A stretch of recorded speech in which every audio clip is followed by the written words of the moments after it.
José tem uma das histórias mais longas da Bíblia, ocupando uma grande posição em seu tempo. Graças à sua confiança em Deus, se tornou um marco na prosperidade do povo hebreu através da ação divina de Deus em sua vida, no período do Antigo Egito. A história de José é uma das narrativas mais extensas e emocionantes do livro do Gênesis, no Antigo Testamento da Bíblia. José, filho de Jacó e Raquel, é conhecido por sua trajetória de altos e baixos, marcada pela sua ascensão ao poder, se tornando o primeiro homem a ser governador do Egito, um cargo que foi extremamente importante na sua vida diante de Faraó e do povo egípcio, e pela reconciliação com sua família. José era o filho favorito de Jacó, o 11º filho nascido de seu pai em sua velhice. Ele era o filho de Raquel, que era estéril, e por um milagre Deus a fez gerar José. Raquel era a esposa mais amada de Jacó, que esperou 14 anos para tê-la como esposa. José ganhou o ciúme de seus irmãos mais velhos por causa do amor que seu pai lhe demonstrava, bem semelhante ao ciúme de Lia para com a sua mãe Raquel. José tendo sonhos proféticos, os seus irmãos insinuavam que ele afirmava que todos se curvariam diante dele. Esse problema ocasionou em uma situação gravíssima, que colocaria futuramente Jacó, Israel, em um estado de profunda tristeza. Com o ciúme e raiva de José, seus irmãos planejam matá-lo, o jogam em uma cisterna e, após conversarem entre si sobre o destino de seu irmão mais novo, Rúben, o mais velho, sugere que eles o vendam como escravo. Ao passar por eles uma caravana de mercadores ismaelitas, José é vendido por seus irmãos. Se você não sabe quem são ou não viu o vídeo aqui no canal sobre a história do patriarca Abraão, que é o pai de Ismael e Isaque, vou te contar um pouco sobre eles. Abraão é o pai de Ismael, seu filho nascido do relacionamento direcionado por sua esposa Sara, que entregou sua serva Agar para se deitar com Abraão e ter um filho com ele. Desse nascimento, como já mencionado, nasce Ismael. Após esse ocorrido, Deus abre a madre de Sara, tornando-a fértil, e então nasce Isaque, o filho da promessa, o avô de José. Ismael passa a perturbar Isaque, seu irmão, e isso irrita Sara, que diz a Abraão para mandar Agar e o menino embora. Após alguns ocorridos, ambos tomam suas vidas por lados diferentes. Agar era uma egípcia, portanto, após essa separação, Ismael foi criado por costumes diferentes dos ensinados a Isaque por Abraão e Sara. Então daí surgem os descendentes de Ismael, visto que após Agar se afastar com o menino, ele cresceu e prosperou. Há um trecho na Bíblia, no livro de Gênesis, capítulo 25, verso 18, que diz assim: seus descendentes se estabeleceram na região que vai de Havilá a Sur, próximo à fronteira com o Egito, na direção de quem vai para Assur. Os ismaelitas eram conhecidos por serem um povo briguento, agressivo, com o hábito de escravizar outros povos e que normalmente estavam em conflito contra seus irmãos. Após este esclarecimento sobre os ismaelitas e que eram primos de Jacó, podemos entender a gravidade da situação de José naquele momento. Seus irmãos, conhecendo a rivalidade que existia entre eles, com esse ato, tornam ainda pior suas intenções para com José, que sendo obrigado a ir com pessoas que facilmente o fariam mal pior, se é que assim posso dizer, agora se vê levado como escravo para o Egito, por seus próprios irmãos. No Egito, José é vendido como escravo para Potifar, um oficial do faraó, capitão da guarda. Deus abençoa tanto José que o capacita a desenvolver habilidades para administrar a casa e tudo que Potifar possuía. O que José não imaginava que este período era uma importante preparação para o que Deus já havia planejado para o seu futuro.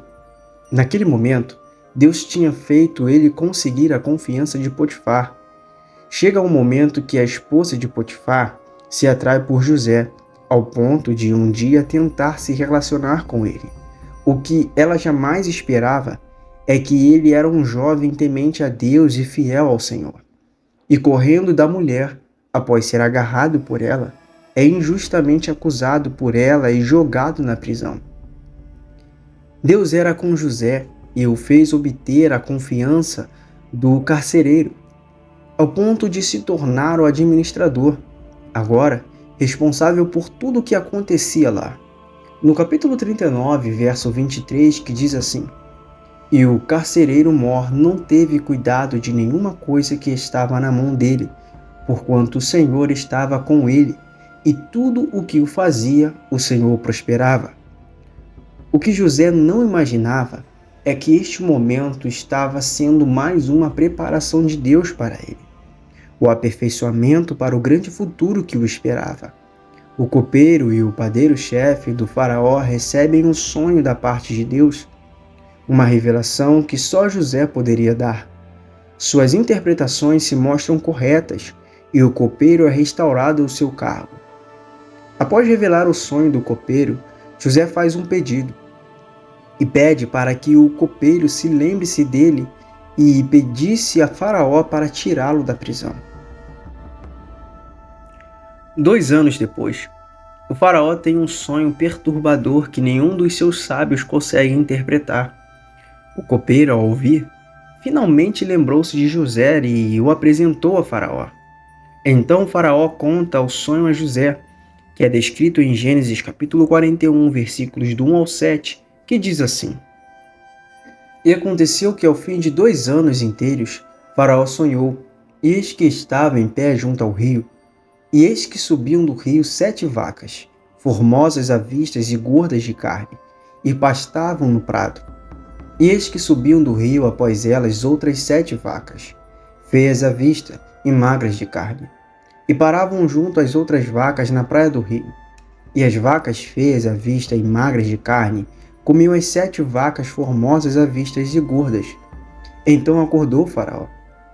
Depois dormiu e sonhou outra vez. E eis que brotavam de um mesmo pé 7 espigas cheias e boas.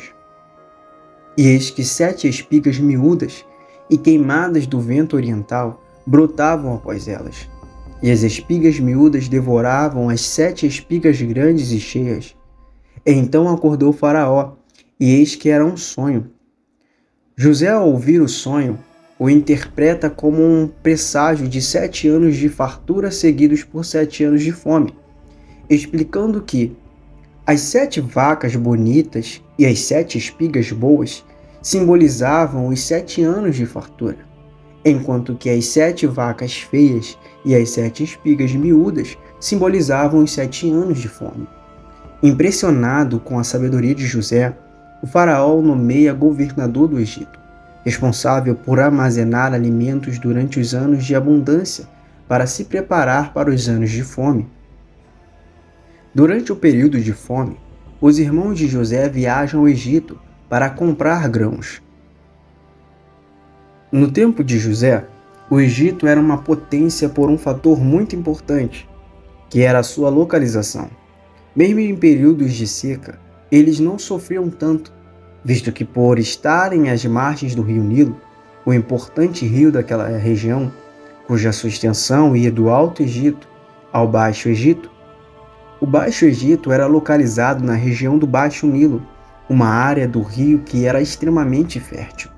Como o Egito estava às margens do rio Nilo, não sofriam tanto com a seca, pois os afetava tão pouco que não era algo preocupante para Faraó. Em Canaã, a seca afetava bastante a terra, e por esse motivo os irmãos de José vão para o Egito comprar alimentos. Maíbre-Seste I era o faraó da época de José.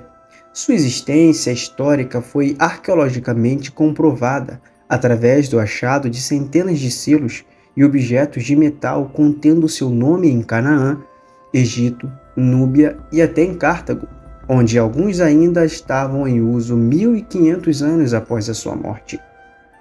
Chegando ao Egito, os irmãos não o reconhecem quando o vê, porque José já tinha neste momento mais de 30 anos e estava com roupas egípcias, bem diferente de quando venderam aos mercadores. Depois de tantos anos, José ainda assim os reconhece. José os testa, acusando-os de espionagem, e manda prendê-los. Durante esse período, o emocional de José é fortemente abalado. Bom, essa é uma das passagens que particularmente considero uma das mais tristes da Bíblia. Moisés faz questão de registrar que José, ao ouvir os seus irmãos se queixando sobre o que eles estavam passando diante dele, sem nem sonhar que era o irmão deles que foi abandonado e vendido por eles, agora ocupava um cargo importantíssimo bem ali diante de seus olhos, sem nem imaginar, relata o mal que fizera seu irmão, e José, ouvindo isso, cada palavra o machucou. Isso é relatado no capítulo 42, e no versículo 24 está escrito bem assim, que ele, não suportando ouvir, se retira da presença de seus irmãos para chorar. José ordena que tragam seu irmão mais novo, Benjamim, pois queria saber se seu irmão estava vivo e bem. Benjamim era filho de Jacó com Raquel, assim como José. Os únicos filhos que Raquel teve. Ela morreu quando deu à luz ao menino, e o nomeou de Benoni, que significa filho da dor ou filho da aflição. Mas Israel, Jacó, o seu pai, o nomeia de Benjamim, que significa filho da felicidade. José o amava muito, e como morria de saudade de Jacó, também sentia o mesmo por seu irmão. Eles voltaram para Canaã para falar com Jacó, e tendo uma conversa desesperadora, após contarem a seu pai que o governador do Egito mandou levar Benjamim à sua presença e tinha mantido na prisão seu filho Simeão, com muita relutância Jacó cede e permite que vão ao Egito, recomendando que levem especiarias e devolvam o dinheiro que veio em seus sacos, pois José havia mandado seus servos devolverem sem o consentimento de seus irmãos o dinheiro que eles usaram para comprar mantimentos. E então, finalmente, voltam ao Egito com Benjamim. José, ao ver Benjamim, fica extremamente emocionado e sai da presença de seus irmãos para chorar outra vez. Porém, mais uma vez testa seus irmãos e coloca uma taça de prata na sacola de Benjamim e o libera. Porém, ele acusa-o de roubo após encontrar a taça na sacola. Judá, um dos irmãos, faz um apelo emocionante em favor de Benjamim, oferecendo-se para ficar no lugar dele como escravo. Comovido pelo arrependimento de seus irmãos e por ver que eles mudaram, José finalmente revela sua verdadeira identidade a eles e os perdoa, dando a entender que tudo aquilo que tinha ocorrido era ele que estava fazendo para os testar. Agora o texto expõe uma cena incrível e comovente dessa história, onde José revela sua identidade de governador Zafenate-Paneia para José, filho de Jacó, diante de seus irmãos, como está escrito no capítulo 45 do livro de Gênesis, que diz assim: E levantou-se a sua voz com choro, de maneira que os egípcios o ouviam, e a casa de Faraó o ouviu. E disse José a seus irmãos: Eu sou José, vive ainda meu pai? E seus irmãos não lhe puderam responder, porque estavam pasmados diante da sua face. E disse José a seus irmãos: Peço-vos, chegai-vos a mim. E chegaram-se. Então disse ele: Eu sou José, vosso irmão, a quem vendestes para o Egito. Agora, pois, não vos entristeçais, nem vos pese aos vossos olhos por me haverdes vendido para cá. Porque para a conservação da vida, Deus me enviou adiante de vós. Porque já houve 2 anos de fome no meio da terra, e ainda restam 5 anos em que não haverá lavoura nem cega. Pelo que Deus me enviou adiante de vós, para conservar vossa sucessão na terra, e para guardar-vos em vida por um grande livramento. Assim não fostes vós que me enviastes para cá, senão Deus, que me tem posto por pai de Faraó e por senhor de toda a sua casa, e como regente em toda a terra do Egito. Apressai-vos e subi a meu pai, e dize-lhe: Assim tem dito o teu filho José: Deus me tem posto por Senhor em toda a terra do Egito. Desce a mim, e não te demores, e habitarás na terra de Gozém, e estarás perto de mim, tu e os teus filhos, e os filhos dos teus filhos, e as tuas ovelhas, e as tuas vacas, e tudo o que tens. E ali te sustentarei, porque ainda haverá 5 anos de fome, para que não pereças de pobreza, tu e a tua casa, e tudo o que tens. E eis que vossos olhos, e os olhos de meu irmão Benjamim, veem que é minha boca que vos fala. E fazeis saber a meu pai toda a minha glória no Egito, e tudo o que tendes visto, e apressai-vos a fazer descer meu pai para cá. E lançou-se ao pescoço de Benjamim, seu irmão, e chorou, e Benjamim chorou também ao seu pescoço, e beijou a todos os seus irmãos, e chorou sobre eles, e depois seus irmãos falaram com ele. Gênesis capítulo 45, do versículo 2 ao 15. A notícia ao ser dada a Jacó foi tão forte que no versículo 26 do mesmo capítulo é mencionado que ele chega a desmaiar. A felicidade de Israel, Jacó, é tanta que imediatamente pede para o levarem a seu filho amado. Neste momento, Deus fala com Jacó em sonho, depois que ele fez sacrifícios em Berseba. No vídeo sobre a história de Isaac, aqui no canal, você poderá entender a importância do nome desta cidade, pois quando Isaac era importunado pelos fariseus, ele cavou alguns poços e o último poço cavado por ele foi nomeado de Seba, que deu origem ao nome desta cidade de Berseba. Por esse motivo que ele oferece sacrifícios a Deus neste local. Após esse ato, Deus faz uma revelação importantíssima para Jacó e Israel, que ele iria o abençoar e o tornar uma grande nação no Egito. No capítulo 46, versículos 28 e 29, narram esse reencontro emocionante de pai e filho, que está escrito assim: E Jacó enviou Judá adiante de si a José, para o encaminhar a Gozém, e chegaram à terra de Gozém. Então José aprontou seu carro, e subiu ao encontro de Israel, seu pai, a Gozém, e apresentando-se, lançou-se ao seu pescoço, e chorou sobre o seu pescoço longo tempo. Depois deste agradável encontro, Deus o abençoou de tal maneira que José e seu pai Israel foram extremamente bem recebidos por Faraó.